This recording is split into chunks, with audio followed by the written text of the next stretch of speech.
Established in 2005, YouTube is one of the first global social networks around, and its relevance continues to do nothing but grow. The video content posted, viewed, and shared on YouTube can be watched on desktops, laptops, notebooks, smartphones, and now smart TVs, any time of day or night. YouTube attracts a larger range of demographics across all ages, hobbies, interests, and careers than any other social media platform. And YouTube videos can generate high search engine page ranking.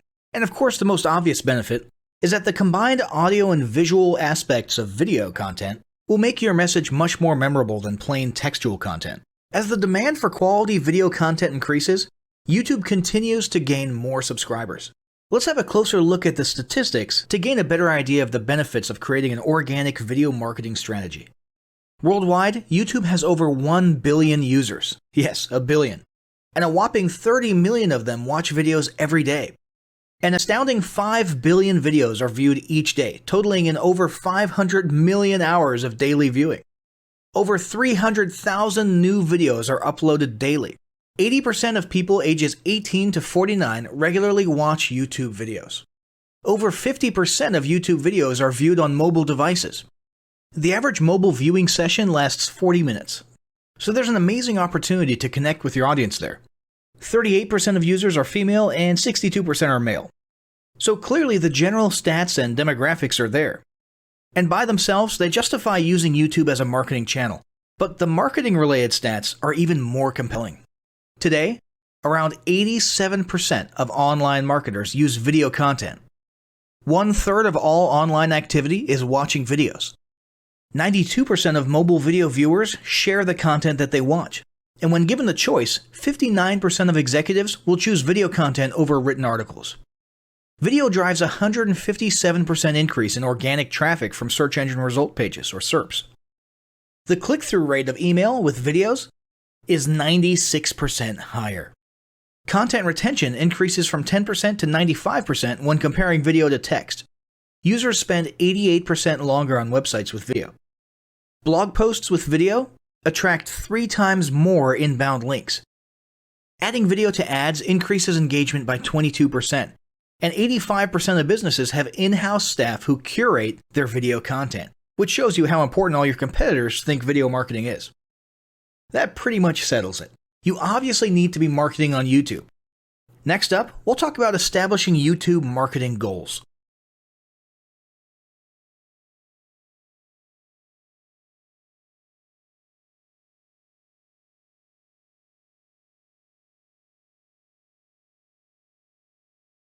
Establishing marketing goals is critical to the success of your YouTube marketing. Countless entrepreneurs and businesses have set up a YouTube presence, made a few posts, and then let it sit untouched for months or even years. This is usually due to a lack or an absence of goals. So, before you even begin establishing any sort of YouTube presence or strategy, you need to establish clear marketing goals. Your goals should be specific, measurable, and attainable. They can be long-term, short-term, or a mix of both. Deadlines and milestones can be helpful as well. I want to increase my social following would be an example of a bad goal that will likely result in your marketing efforts petering out for a while because there's no specific milestones. I want to gain 1,000 likes by Christmas is an example of a good goal. It's specific, measurable, and certainly attainable. Below are some examples of the various goal categories you might be interested in. First up, there's traffic to websites. And here we're talking about sales, leads, or just content marketing. Probably one of the most popular goals of YouTube marketing is to funnel your YouTube traffic back to your own web properties. After all, most businesses don't do business on YouTube per se. You're leveraging YouTube to obtain traffic and convert that YouTube traffic into brand followers, leads, prospects, and customers. So maybe your goal is to get people to a landing page with a free offer where they can subscribe to your list and become a lead. Maybe they're being sent to a sales page or an e-commerce store. Maybe you just want to do some content marketing, so you send them to your blog. Whatever the case, the end goal for a lot of businesses will likely be bringing YouTube traffic away from YouTube and over to their own web properties. Next up, there's social following, which we like to call YouTube as autoresponder. In this goal category, your aim is to build a large number of followers, and the reason we also refer to this as YouTube as autoresponder is because the main sought-after benefit here is to increase the number of people who will see your uploads in their feeds. In this sense, your YouTube posts become similar to sending out email broadcasts via your autoresponder. If you grow a large enough community, this can be very beneficial, and if your content is engaging enough to get a lot of traction in the form of likes, comments, subscribes, and shares, you can significantly increase the range of your organic reach into people's feeds. Next, there's passive presence. Some businesses might have purely passive goals. Simply being present and discoverable inside of YouTube is a benefit that has wider appeal and greater utility than you may think. In many cases, a company's YouTube presence might supersede or at least augment what was once the role of a blog, assuming most of your content can be conveyed in the form of videos or attached to videos. When people come across this content of yours and they look at your channel, they can see some basic info about your brand or business, and you can get some traffic to your website. The same approach can also be used for events, communities, and brands. After that, there's brand awareness. Another goal that's less thought about might be spreading brand awareness and recognition. If you're just starting out, there's a good chance your brand might be in need of a jump start.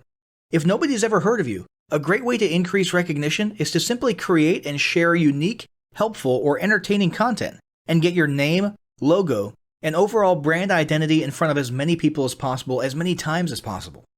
If this is your goal, you want to avoid being salesy in the beginning. Ensure you're focused almost entirely on posting helpful, relevant, or entertaining videos. After that, there's expanding existing audiences. If you've already got an audience, your goal might be to make it bigger. This can be done via several social marketing methods. Sharing viral content, either curated or created yourself, can lead to a huge increase in your YouTube audience. Although creating your own viral content like that can be great, if you don't have the time or means to do so, you can simply leverage existing content that's already been proven to be viral by curating or resharing it with your own comments or angle added to it. Obviously, you don't want to actually steal and re-upload someone else's video. We're talking about doing a little video review or commentary about a content piece, preferably linking to the original content piece, and adding your 2 cents. Also, a few humorous videos can't hurt either. Other ways to expand existing audiences can include contests, sweepstakes, and gamification. Assuming your offers or prizes are compelling enough, incentivized sharing, liking, and subscribing can be very effective. Just ensure your methods are permitted by YouTube's terms of service. Enhancing or repairing public relations. Do you want to set your company apart in the public eye? Do you want to associate your brand with feelings of goodwill and community involvement? Was your business recently involved in a controversial incident that requires damage control? It doesn't take a humiliating public catastrophe to make PR enhancement a good idea. This is a goal that any business can engage in. Non-sales related campaigns can include videos that foster positive values and goodwill, or even involvement in social movements, or noble causes. On the social movement side of things, be careful not to alienate half your prospects, though. Did your business recently donate to a charity? Build a school in a third world country? Serve food at a local pantry? These are all great things to post about. If not, then they don't necessarily need to be about things that you and your business participated in specifically. They can be content about general things, like a heartwarming video about helping the poor or caring for the elderly. Special holidays like Christmas, Thanksgiving, or Mother's Day also present opportunities to leverage emotions, foster goodwill, and enhance your PR. Next, there's market research. A hugely beneficial goal of YouTube marketing is market research. If you're just starting your business or going down a new path, YouTube can be an excellent place to learn more about your audience and your market. This can be done in a structured way with things like mentioning surveys and questionnaires at the end of your videos and linking to them in the description, or in a less structured way by simply engaging with your audience, commenting, asking questions, and so on. Also, lurking or conversing in YouTube channels or the comments of videos related to your industry can teach you a ton about what your customers want and who they are. Beyond that, you can monitor your competitors' accounts and posts to see what their customers like and what they're complaining about, so you can adjust your business accordingly. Creating your own channel, posting, and engaging in it is another great way to get a constant stream of market and audience data flowing into your business. Ultimately, your goal should be to come up with 1 or 2 ideal customer avatars that you can then base your marketing and product development on. All of the goals you've learned about in this section require some sort of presence on YouTube. Getting that presence started is what we're going to talk about next.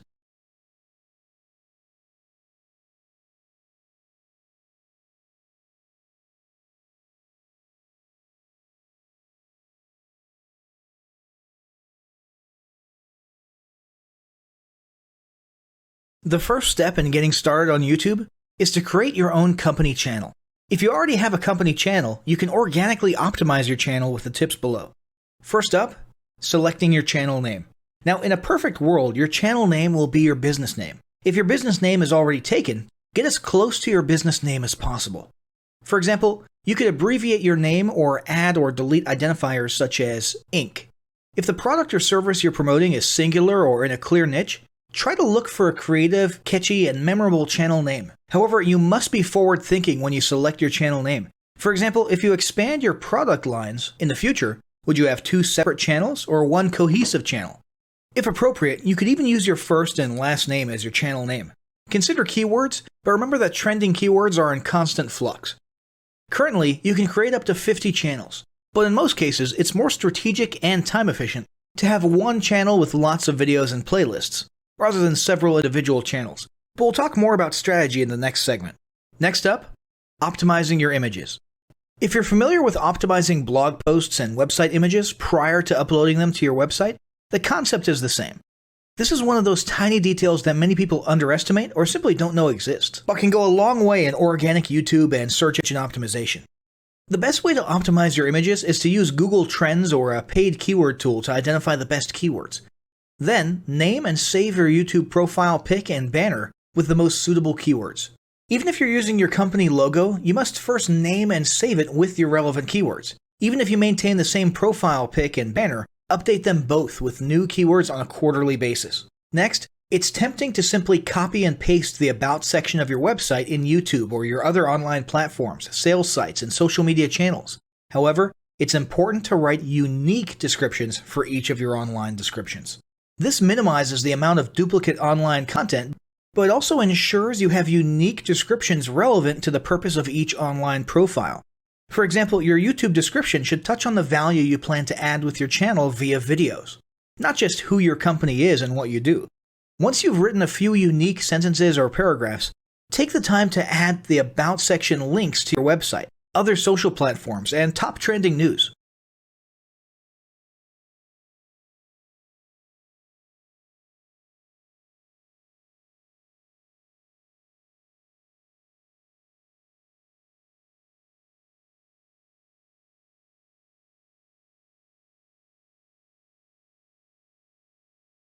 Before you begin creating your video content, you want to develop a video content strategy.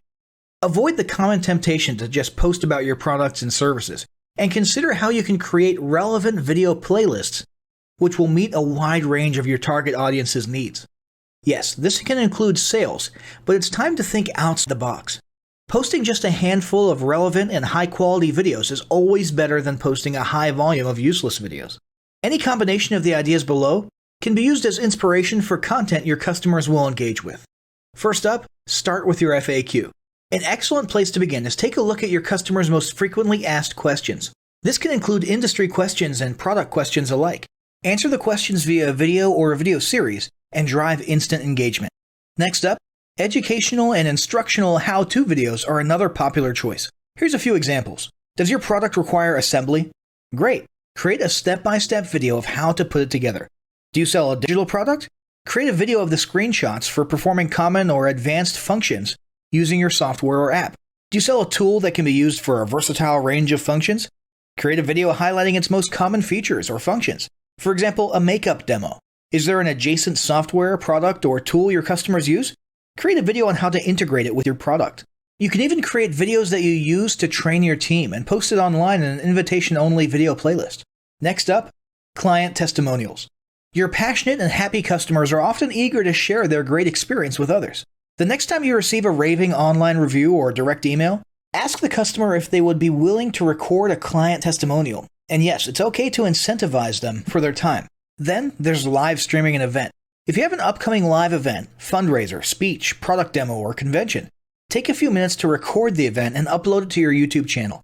How about interviews and team profiles? One of the ways to connect and engage in our current digital world is to do an online interview or video profile. This can be short and sweet and answer a few questions, or a little more robust. The goal is to make you and your team feel human and relatable. Also, take advantage of the opportunity to interview industry innovators you come across, and post the video to YouTube. Then there's mini commercials. Most small or mid-sized businesses don't have the budget to produce and place a TV commercial for local or nationwide placement, which makes YouTube videos the ideal alternative. In most cases, it's still best to have an online video expert produce and create your mini commercial including professional audio, voiceover, scripts, graphics, and editing. However, the price will be far more cost-effective than a commercial designed for TV. That being said, you can turn to DIY video tools to create whiteboard videos, videos from images, or to edit the footage you shoot. Some of the best DIY video tools include Nutshell, Magisto, Animoto, VideoShop, iMovie for the iPhone, and iMovie for Macs. Then there's videos that support your content. As mentioned earlier when we were talking about statistics, when given the choice, 59% of executives would rather watch a 30 to 120 second video as opposed to reading a blog post, article, or email. Also, email marketing campaigns with videos have a 96% higher email open rate. This means you should look for ways to create image, text, and whiteboard videos that support your written content. The DIY tools above will help, or outsource to a video designer. Share your story. Don't discount the value of sharing engaging content designed to share your company's story, or a story that'll emotionally connect with your subscribers. For example, think of all the viral animal and baby videos that trend on YouTube. While babies and pets may not be relevant to your target audience, actively look for other ways to share stories that will brand your business in a positive light. Now, let's talk about mapping out your video content plan. Use the video categories above to break your video content up into relevant playlists and map out how many videos you want to create each quarter. Your organic and your paid video marketing plans must be integrated with your entire online and social media marketing plan. For example, after your video goes live, you can add it to an upcoming blog post as well as share it to your other social media platforms. In fact, let's talk about posting videos outside of YouTube.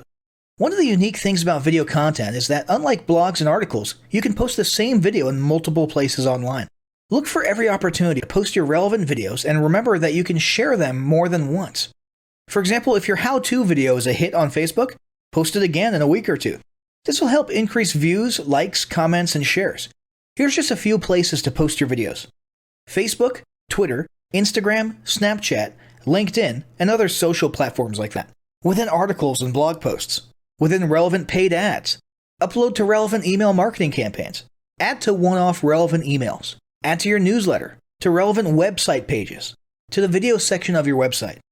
Even if you have the option to add a video independently from the source file and not just from YouTube, upload the YouTube link. This will help to create more backlinks and send more traffic back to your YouTube channel. Next up, organically optimize your YouTube videos. Before you upload a new video to YouTube, you must make sure it's organically optimized. This is similar to optimizing your profile image and banner as detailed earlier, but a bit more in-depth. First, there's renaming your video file. Before you upload your new video to YouTube, create an SEO-optimized file name.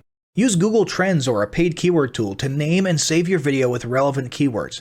For example, you may be tempted to name your videos chronologically, but the perfect smoky eye is a better name than makeup tutorial number 12. Input all metadata. If you're familiar with filling out the metadata for your web pages and blog posts, it's somewhat similar within YouTube. Your title needs to include the question and/or relevant keywords viewers will type in when searching for information on YouTube. The more specific, the better. Just make sure your video name makes sense. Then, there's the description. Utilize video description to highlight the key points within your video. While the description can be up to 5,000 characters, the first 160 characters with spaces is all that populates in the search results. In other words, make sure there's a keyword or two in the first 160 characters. And don't forget to invite your viewers to subscribe to your channel. Captions and subtitles. Search engines can't crawl for videos, but they can crawl and index your captions and subtitles, so make sure they're SEO optimized. Don't forget to add links. You want to be sure to add relevant external links to your video description.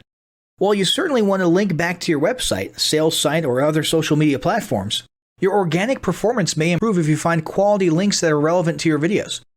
For example, link back to the official source of your statistics. Where many B2B and B2C marketers fail is in uploading videos to YouTube without organically optimizing their files and metadata, and without a plan for posting their video content elsewhere. With the strategic approach above and a steady stream of new videos, your subscription base and YouTube video community is sure to grow. Now, as great as all of this info is, it's not going to be of any use to you or your business if you don't apply what you've learned.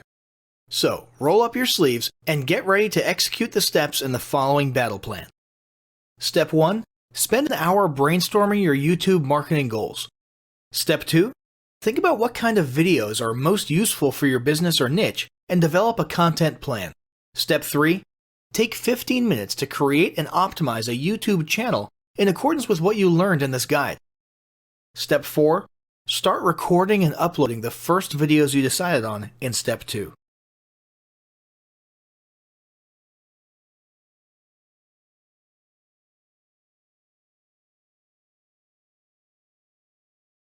Alright guys, I'm going to give you a quick tutorial on how to rebrand these Viking PLR packs if you so choose.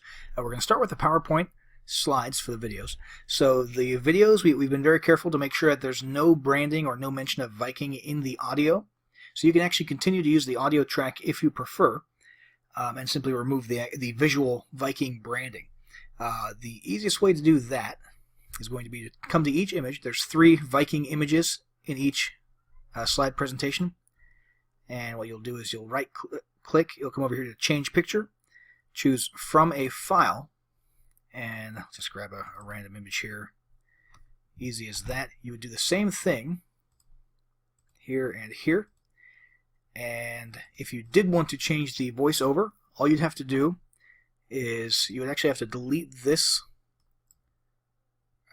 sound file here. You'd have to insert a new one, which would be here, audio on my PC, and you can grab any audio file that you choose. Once you do grab an audio file, you're going to want to set it to play in background, and all of these settings will default to their appropriate settings with the exception of one. You'll want to uncheck loop until stopped. Okay. Now, since there will be a difference between our audio and your audio in terms of the timing of the various bullet points and everything, you're going to want to rehearse timings if you change the audio. Same thing goes for if you add bullets or any other content to the slideshow. So what you'll want to do is come up here to slideshow, and you'll click rehearse timings, and this is basically what you'll do. You'll just click through as though you're going through an entire PowerPoint presentation. I'm on a 4K monitor, that's why the let me go ahead and turn this off.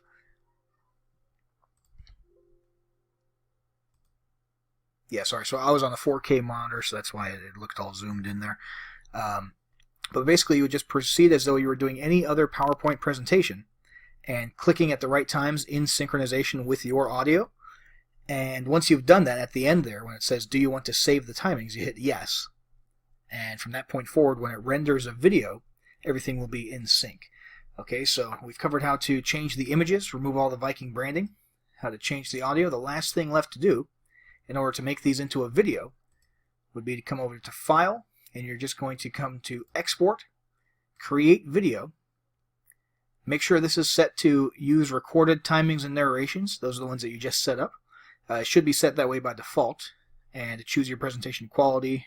There's no reason not to do full HD these days. And create video, and that'll render over the course of a few minutes an MP4 video file of this presentation. And let's see if I missed anything here.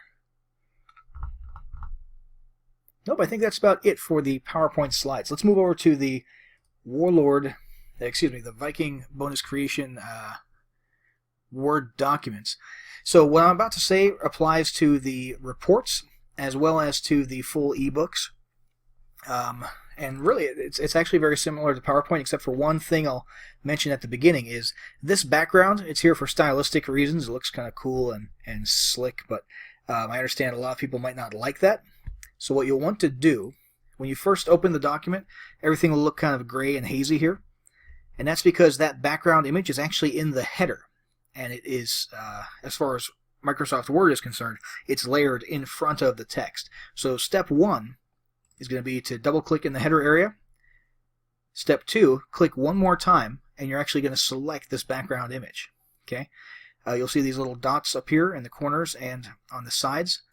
That's how you can resize this. If you want to keep this background and you just want to get rid of it temporarily while you edit and change things so you can see a little more clearly, that's all you do. You just drag it to the side, and then remember to drag it back over before you finally render or export your document. And if you want to just delete it, that's fine. Just hit delete and you get rid of that. If you want to switch to a white background, we'll just come over to Design up here, Page Color, change the page color to white. And what you'll see is that Microsoft Word, let me close out of the header mode actually. There we go. Microsoft Word, when you change the background to white, automatically changes the white text to black. Okay. Let's see here. Same rules apply here for changing the picture. Change picture from file. You can choose any picture that you'd like. You would want to go into the footer area. I'm going to go ahead and change the page color back to black. It's worth noting here that in the footer area it does not automatically change this text to black if you change the background to white, so you'll want to come in and manually do that. Just up here under Home, and you can obviously change colors up here. And you're going to want to come in here, obviously remove the Viking branding from this, replace this image, and look for any other references. There shouldn't be any other references to Viking branding with the exception of down here inside of the reports where it actually recommends that your customers or your leads grab the ebook inside of each of the reports. But you can always just do Control F and look for the word Viking, see if there's any other Viking branding that we missed. We made sure not to include any in the actual body of the document in the case of the ebooks. And that is about it for the Word documents, guys. I just want to reiterate, when you distribute this to your audience, it needs to be in PDF format. So you're going to come up here to File, and you're going to save as Adobe PDF. Simple as that. Same thing goes for the PowerPoints. You can only distribute the video files once you export it as an MP4. You cannot distribute the actual presentation slides themselves. Again, unless you upgraded and got the master transferable PLR rights, in which case you can sell PLR rights to these.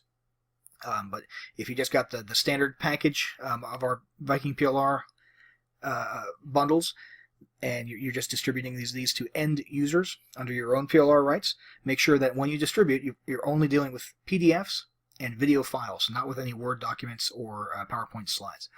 That's about it for the tutorial. Guys, if there's any information here that I didn't cover or that you don't understand about rebranding, feel free to send us a support ticket, and if necessary, we'll go ahead and update this tutorial and re-upload it to the members area. All right, thanks, guys.